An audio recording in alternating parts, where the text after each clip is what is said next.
Welcome friends. हम लोग pre BEd के लिए पढ़ रहे हैं और आज हम लोग इंडियन कॉन्स्टिट्यूशन या नागरिक शास्त्र या पॉलिटी को देखेंगे। अगर आप चैनल पे नए हैं और आपने अभी तक हमारे चैनल को सब्सक्राइब नहीं किया है तो इसे जरूर सब्सक्राइब कर लीजिएगा। ये मेरा इंस्टाग्राम पेज है, आप इसे फॉलो कर सकते हैं। हम लोग द्वितीय भाग में सामान्य ज्ञान पढ़ रहे हैं जो कि 20 अंक का है और इस खंड में नागरिक शास्त्र या राजनीतिक विज्ञान को पढ़ेंगे जिससे ज़्यादा से ज़्यादा 3 से 4 मैक्सिमम 5 क्वेश्चन आएगा। ठीक है, तो इसको पढ़ने में 3 महीना का समय, 2 महीने का समय मिनिमम लग सकता है डिटेल में पढ़ने में, लेकिन मैं आपको वो पॉइंट्स बताऊंगा जो एग्जाम में आएगा। ठीक है, जो एग्जाम में आने की चांसेस काफी ज्यादा है, हम लोग उसी को पढ़ते हैं। तो जो सिलेबस है उसी को पकड़ते हैं। मौलिक अधिकार एवं कर्तव्य, इनको देखते हैं। तो आज हम लोग मौलिक अधिकार कर्तव्य से स्टार्ट करते हैं। तो मैं आपको पहले ही बता दूं कि जो इंपॉर्टेंट पॉइंट्स है, जो इंपॉर्टेंट बहुत इंपॉर्टेंट पॉइंट्स है, मैं उनको बता रहा हूँ। ठीक है, आपको हो सकता है कि ये सब याद करना पड़ जाए क्योंकि फैक्ट्स पे ही मैं चर्चा कर रहा हूँ। ठीक है, तो चलिए स्टार्ट करते हैं। जब हमारा इंडियन कॉन्स्टिट्यूशन बन रहा था ना, तब इसमें टोटल 395 आर्टिकल्स थे। जब कॉन्स्टिट्यूशन बन रहा था, जब हमारा कॉन्स्टिट्यूशन को अडॉप्ट किया गया, तब इसमें 395 आर्टिकल्स थे। एग्जाम में लास्ट ईयर आया कितने आर्टिकल है हमारे कॉन्स्टिट्यूशन में, तो 395 आर्टिकल तब थे। 22 पार्ट था। आर्टिकल को हिंदी में अनुच्छेद बोलते हैं, अनुच्छेद याद रखिएगा। 395 अनुच्छेद थे जब कॉन्स्टिट्यूशन बन रहा था और 22 पार्ट थे। उस समय 22 पार्ट्स थे में बटा हुआ था। पार्ट्स को हिंदी में भाग बोलते हैं। 22 भागों में हमारा संविधान बटा हुआ था और 8 शेड्यूल्ड थे। 8 शेड्यूल्स थे का मतलब, शेड्यूल मतलब होता है अनुसूचियां। तो 8 अनुसूचियां थे। ठीक है, ये याद रखा है, बस ये याद रखिए अभी तो। अब लगभग अमेंडमेंट होते होते अब हमारे पास लगभग 448 आर्टिकल्स हैं। ठीक है, ये नंबर आपको देखना है, 448 आर्टिकल्स। और भाग की संख्या अब बढ़कर 25 हो गया है और अनुच्छेद की संख्या अब बढ़कर 12 हो गया है। ये याद रखिए। मैं लेकिन फिर भी बताऊं, हमारे पास जो इंडियन कॉन्स्टिट्यूशन या हमारा संविधान है उसमें अभी भी अनुच्छेद की संख्या अगर हम सीक्वेंस में देखेंगे तो 395 ही रहेगा। ऐसे ये अनुच्छेद 1, अनुच्छेद 2, अनुच्छेद 3, अनुच्छेद 4 करते करते अगर हम देखेंगे तो 395 में हमारा अनुच्छेद खत्म हो जाएगा। अभी भी 395 ही होगा। होता क्या है, जब हमको कहीं पर जरूरत पड़ती है तब हम अमेंडमेंट करते हैं या कुछ आर्टिकल ऐड करते हैं। तो ऐसा ऐड करते हैं, एक का और ऐड कर दिया यहाँ पर, तो एक ख, जैसे यहाँ पर कुछ ऐड करना था, 3 क, ख, ग, घ, ऐसे तो आर्टिकल संख्या बढ़ जाता है। अब ये पहला, ये दूसरा, ये तीसरा, ये चौथा हो गया। जो पहले दूसरे नंबर में था वो चौथा पोजीशन में आ गया। लेकिन ओवरऑल आप लास्ट में देखने से आपको कॉन्स्टिट्यूशन में, हमारे इंडियन कॉन्स्टिट्यूशन में आर्टिकल की संख्या 395 ही दिखती है। ठीक है, इसी प्रकार भाग भी, भाग 1, भाग 2, भाग 3। अब 3 के बाद मुझे एक नया भाग जरूरत था, तो 3 का ऐसे ऐड कर लिया मैंने। तो आप देखोगे तो 22 में ही खत्म हो जाता है हमारा भाग। ठीक है, लेकिन शेड्यूल में ऐसा नहीं है। 1 2 3 करके 8 है। 8 के बाद 9वां जोड़ा गया, 10वां जोड़ा गया, 11वां जोड़ा गया, 12वां जोड़ा गया। ये अलग से 4 बाद में जोड़े गए। ठीक है, ये अभी तो सिलेबस में, आपके सिलेबस में दिया नहीं है इसके बारे में। तो हम लोग सीधे मौलिक अधिकार एवं कर्तव्य में आते हैं। आई होप ये आपको समझ में आया हो। लास्ट ईयर एग्जाम में आया है, मैं उस चीज को बता रहा हूँ आपको। लास्ट में पूछा है कितने आर्टिकल्स है, 395 आर्टिकल है, 22 पार्ट थे, 8 शेड्यूल है। अब लगभग 448 आर्टिकल्स है, 25 भाग में बटा हुआ है और 12 शेड्यूल है। ये याद रख लीजिए। अब हम लोग को जो देखना है वो है मूल कर्तव्य, मूल मौलिक अधिकार। मौलिक अधिकार पे पहले हम चर्चा करते हैं। चर्चा करेंगे मूल अधिकार पे। मूल अधिकार, इसे फंडामेंटल राइट्स बोलते हैं। फंडामेंटल राइट्स, एफआर शॉर्ट में, फंडामेंटल राइट्स। ये मूल अधिकार जो है हमारे संविधान के भाग 3 में दिया हुआ है, पार्ट 3, भाग 3 में याद रखना है। अनुच्छेद, इसका चर्चा अनुच्छेद 12 से लेकर 35 के मध्य किया गया है, इतना याद रखना है। भाग 3 में दिया है। अनुच्छेद कहां से, आर्टिकल 12 से 35 से के मध्य चर्चा किया गया है, 12 से 35 के मध्य। और मैं आपको बता दूं, इस ये धारणा मूल अधिकार की धारणा अमेरिका से लिया गया है। अमेरिका, या हम इसे यूएस बोलते हैं, यूएस से लिया गया है। इतना याद रखिए बस। ठीक है, इतना याद रखिए। बाकी अब हम इसको थोड़ा डिटेल में देखते हैं। जब संविधान बना था ना, तो मूल अधिकार 7 वर्गों में था, मतलब पहला, दूसरा, तीसरा, ऐसे करके 7 वर्गों में था। अब एक वर्ग को हटा दिया गया है, तो अब हमारे पास कितने मूल अधिकार बचे हैं? 6। हमारे पास कितने मूल अधिकार हैं? 6। पहले जब संविधान बना तब 7 था, मूल संविधान में 7 था। अब कितने हमारे पास मूल अधिकार हैं? 6, ये याद रखना है। और वो कौन कौन से हैं मैं वो बता रहा हूँ।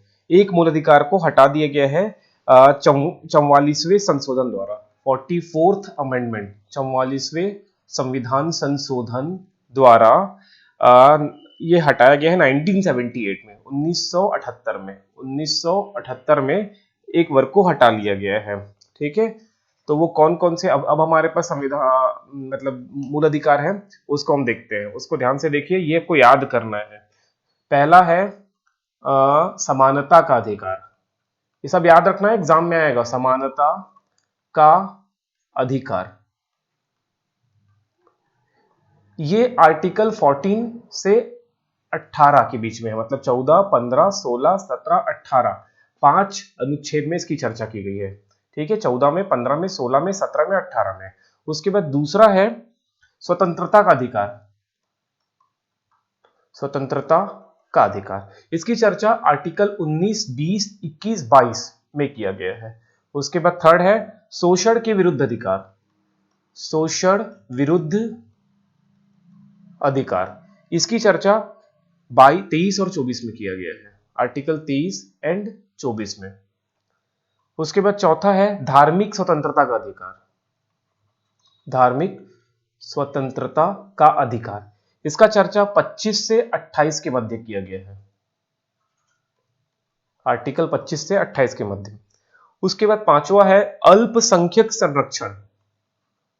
अल्पसंख्यक संरक्षण,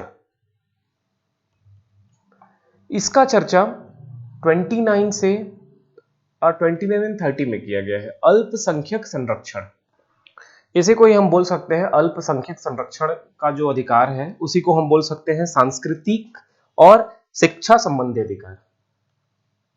संस्कृति और शिक्षा संबंधी अधिकार, ये सब आप नोट कर लीजिए, एग्जाम में आने की बहुत ज्यादा चांसेस है। और जो छठवां है वो है संवैधानिक उपचार।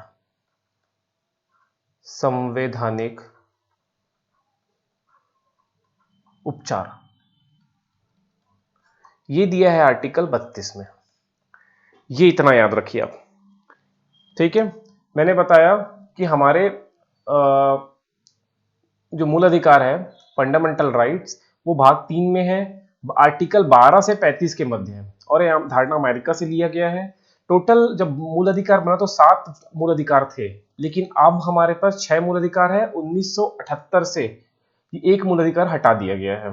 ठीक है, तो वो 6 मूल अधिकार कौन कौन से? समानता, स्वतंत्रता, शोषण के विरुद्ध, धार्मिक स्वतंत्रता, अल्पसंख्यक संरक्षण बोले या फिर सांस्कृतिक और शिक्षा संबंधी अधिकार, और छठवां संवैधानिक उपचार। ये 14 से 32 के बीच में है। ठीक है, इतना याद रखना है आपको।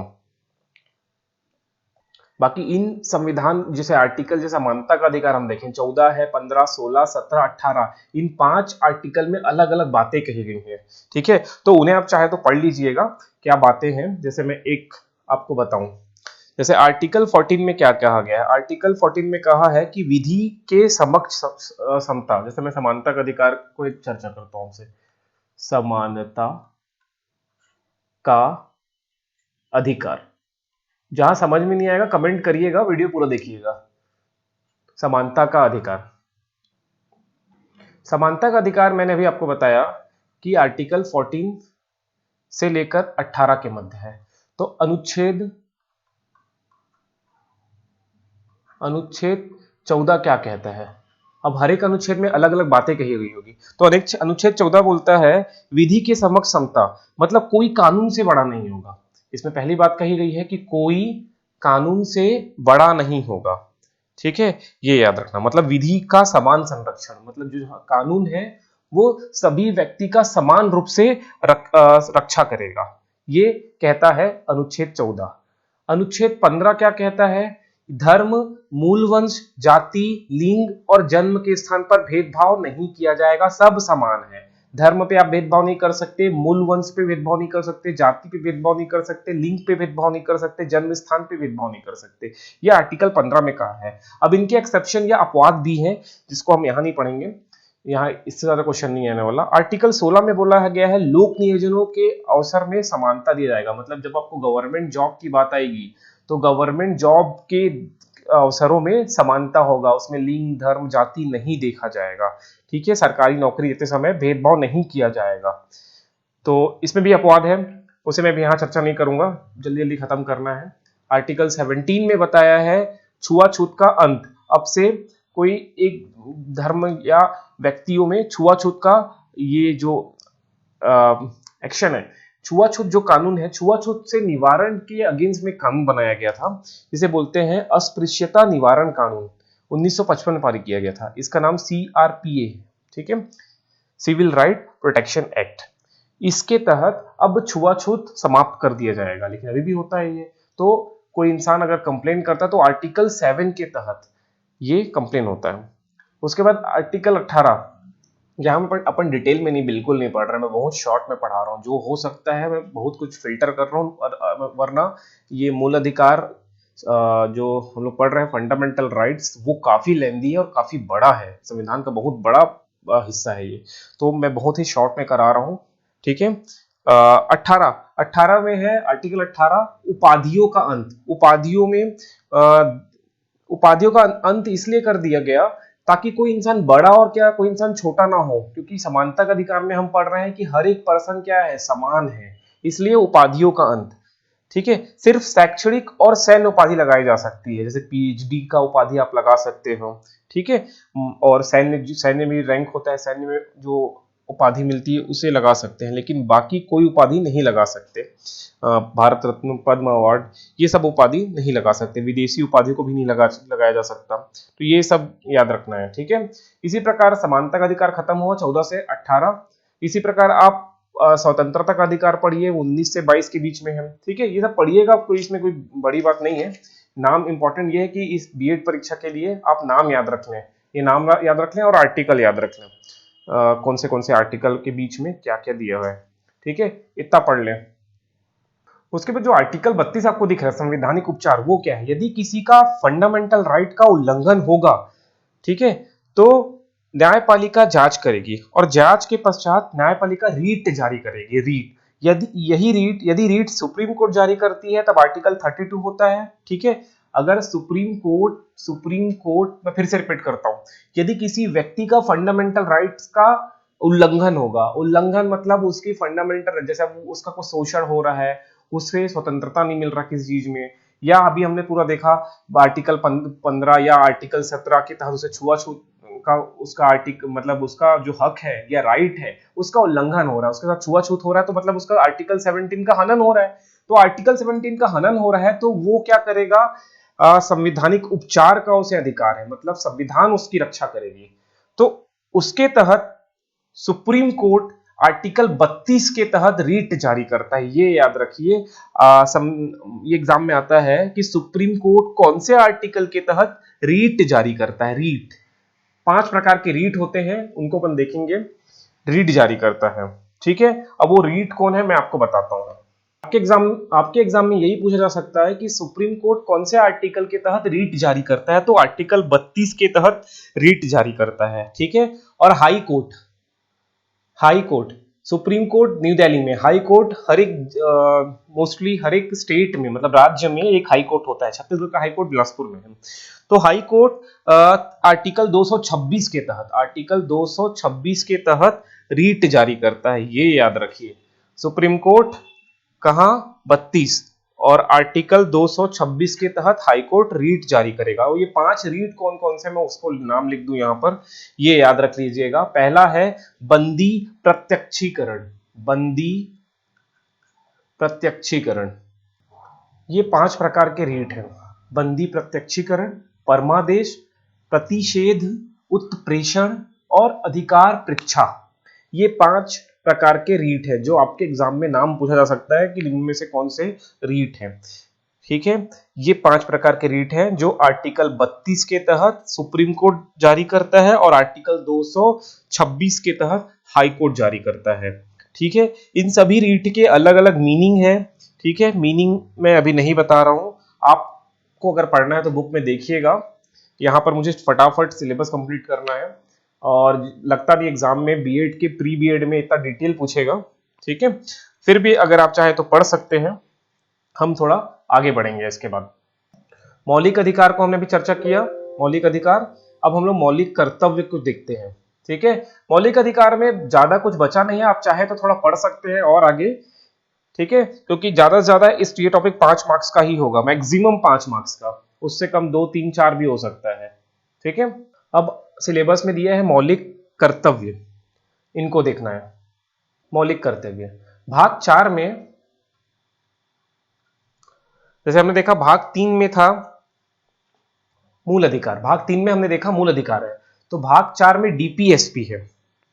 डीपीएसपी, अब ये क्या होता है मैं आपको हिंदी में बताता हूं। डीपीएसपी का मतलब होता है राज्य के नीति निर्देशक तत्व, ये भाग 4 में है। राज्य के नीति निर्देशक तत्व आपके सिलेबस में नहीं दिया, इसलिए मैं अभी ये नहीं पढ़ा रहा हूं।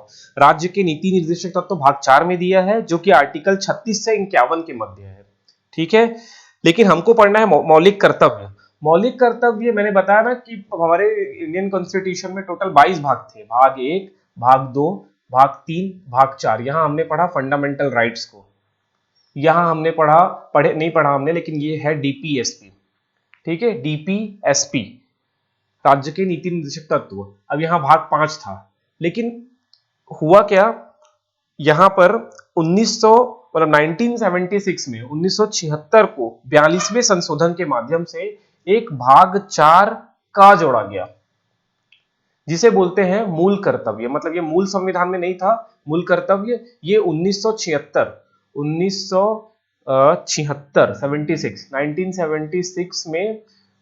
में मूल कर्तव्य की अवधारणा को डाला गया। तो हम लोग देखेंगे भाग 4 का, जो कि आर्टिकल 51 काम के तहत है, 51 का। ठीक है, याद रखिए इतना, भाग 4 का 51 का, और ये है मूल कर्तव्य। मूल कर्तव्य का मतलब एक पर्सन की क्या कर्तव्य होना चाहिए देश के प्रति, संविधान के प्रति, इसमें लिखा हुआ है। मूल संविधान में नहीं था, 42वें संविधान संशोधन द्वारा जोड़ा गया है। मैं फिर से बोलूं, इसे 42वें संविधान संशोधन द्वारा जोड़ा गया है। ये आपके एग्जाम में क्वेश्चन बनेगा कि कौन से संविधान संशोधन द्वारा मूल कर्तव्य को जोड़ा गया है। याद रखना, 42वें संविधान संशोधन द्वारा। कब जोड़ा गया है? 1976 द्वारा को, सन 1976 को 42वें संविधान संशोधन द्वारा भाग 4 का 51 का आर्टिकल, ये आर्टिकल है अनुच्छेद 51 का जोड़ा गया, जिसे मूल कर्तव्य बोलते हैं। ये एग्जाम में आएगा ना, एग्जाम में यही क्वेश्चन आ सकता है कि कब जोड़ा गया, 1976 को कौन से संविधान संशोधन द्वारा? 42वें संविधान संशोधन द्वारा जोड़ा गया। इसका प्रेरणा कहां से हमको प्रेरणा मिली कि हमको मूल कर्तव्य जोड़ना है? तो ये समाजवादी देश यूएसएसआर, मतलब रशिया, रूस से हमें इसकी प्रेरणा मिली। ठीक है, याद रखना है। अब कौन सी समिति ने मूल कर्तव्य की सिफारिश करी थी? तो स्वर्ण सिंह समिति, याद रखना, स्वर्ण सिंह समिति। मैं आपको सारे फैक्ट्स बता दिया हूं, ये एग्जाम में आ सकता है। कौन सी समिति ने सिफारिश की? तो स्वर्ण सिंह समिति। कौन से संविधान संशोधन? 42वें संविधान संशोधन। कब जोड़ा गया? 1976। कौन से भाग में है? 4 का। कौन से आर्टिकल के अंतर्गत है? 51 का। केवल एक ही आर्टिकल है। ठीक है, इतना याद रख लीजिए आप। अब ये कौन कौन से हैं, ठीक है, ये भी बताना पड़ेगा मुझे, तो बताता हूं मैं आपको। जब 1976 में ये जोड़ा गया था, 1976 में जोड़ा गया था, तब हमारे पास 10 मूल कर्तव्य थे। और वो 10 मूल कर्तव्य कौन कौन से थे? पहला मूल कर्तव्य है राष्ट्रीय प्रतीकों का सम्मान। दूसरा है स्वतंत्रता सैनिकों की या सेनानियों की हमें सम्मान करना है। तीसरा है देश की सुरक्षा करना है। चौथा देश की एकता व अखंडता को बनाए रखना है। पांचवा समाज के लोगों के बीच सौहार्द। छठवां है देश की संस्कृति और सामाजिक संस्कृति, इन सब की हमको रक्षा करना है। व्यक्ति अपने अंदर वैज्ञानिक सोच रखे, पर्यावरण की रक्षा करे। इस तरह से ये 10 मूल कर्तव्य थे जिसे आप चाहे तो याद कर सकते हैं। एग्जाम में जनरली नहीं पूछा जाता, लेकिन मैं नहीं कहूंगा कि एग्जाम में बिल्कुल नहीं आता, आप चाहे तो पढ़ सकते हैं। 10 है, इसमें मुझे पढ़ाने के लिए कोई कुछ एक्स्ट्रा एफर्ट डालने की जरूरत नहीं है। आप चाहे तो 10 को याद कर सकते हैं, पहला क्या है दूसरा क्या है। लेकिन मैं एक चीज और बताऊंगा आपको कि इसमें ना ये पहले इनकी संख्या 10 थी। 86वें संशोधन द्वारा, मतलब 86th अमेंडमेंट,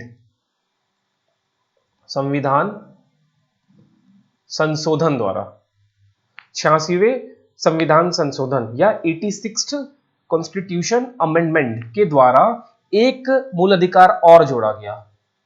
एक मूल अधिकार नहीं, एक मूल कर्तव्य और जोड़ा गया। ठीक है, वो 11वें नंबर का था और 11वें नंबर का अलग से जोड़ा गया है, इसलिए इसे याद रखना पड़ेगा कि पालकों का दायित्व है कि वो 6 से 14 वर्ष के बच्चों को पढ़ाएंगे। ये जोड़ा गया है 11वें में। ठीक है, इतना याद रखना, ये एग्जाम में आ सकता है।